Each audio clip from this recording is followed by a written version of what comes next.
One of the big problems for Liverpool this season has been the defence and letting in goals. So can we expect Slot to make any changes to... This whole set-piece thing is part of a wider issue, and it's not just Arsenal in the Premier League this season. And actually I was reading an interesting article by Jason Bird in The Telegraph. He puts it, quote, a sport obsessed by set-pieces with elaborate playbooks, breaking up the flow of the game. Don't we want fast, free, flowing football? And therefore it's not as entertaining. Do you agree the Premier League not as entertaining at the moment, Clinton? No, I understand what he's saying. Listen, but if you're winning football matches from scoring from set pieces and it's working for you, why not do it? When we were playing, set pieces was massive, and now all of a sudden it's come back into it. It was like, let's play pretty football out from the back. But sometimes you're not going anywhere. You're getting pressed and people are punishing you and scoring.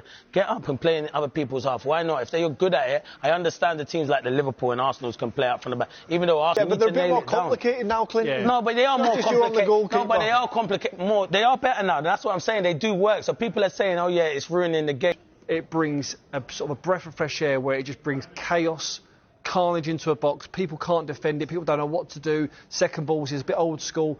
I love it. I'm all for it. I'm not saying like every team has to do it. I'm not saying, right, so if for instance, if Brighton haven't got someone that can throw the ball into, launch the ball into the box, don't do it. It's a shock for everyone, for the players, for the journalists over here, for me, for everyone. This is a shock. That is very, very, very unexpected if you look at the quality we are having. So, is it a lack of confidence? I didn't see that in the first. Of course, it's hard if you concede straight after losing 3-0 straight into this game. You concede a goal, but I saw the mentality that these players have shown so many times since I'm here.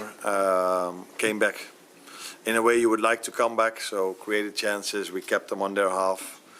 And after another setback by conceding the 2-1, I also saw us creating chances again to score the 2-2.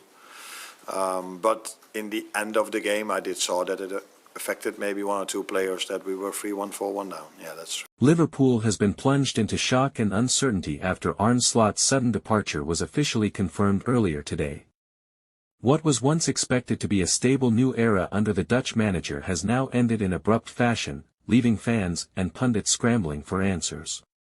Slot, who arrived with massive expectations and a clear tactical philosophy, failed to find consistency as Liverpool stumbled through a stretch of disappointing performances that derailed their momentum and fractured confidence within the squad. The club's CEO publicly announced the decision, calling it difficult but necessary, as internal pressure had been building rapidly over the past few weeks.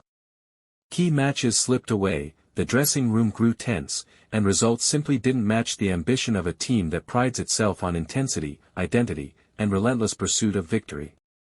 While Slot's exit was emotional, many inside Anfield believed it had become unavoidable. Now, Liverpool faces a crossroads. Supporters across the world are demanding clarity as the search for a new manager begins immediately. The board is reportedly prioritizing a commanding figure capable of restoring belief, re-energizing the players, and re-establishing the winning mentality that once made Liverpool one of the most feared sides in football. As speculation grows and names swirl around the football world, one thing is certain: this moment marks the beginning of a new and unpredictable chapter. The Reds must act fast, stay decisive, and find the leader who can steady the ship and guide Liverpool back to the top where they believe they belong.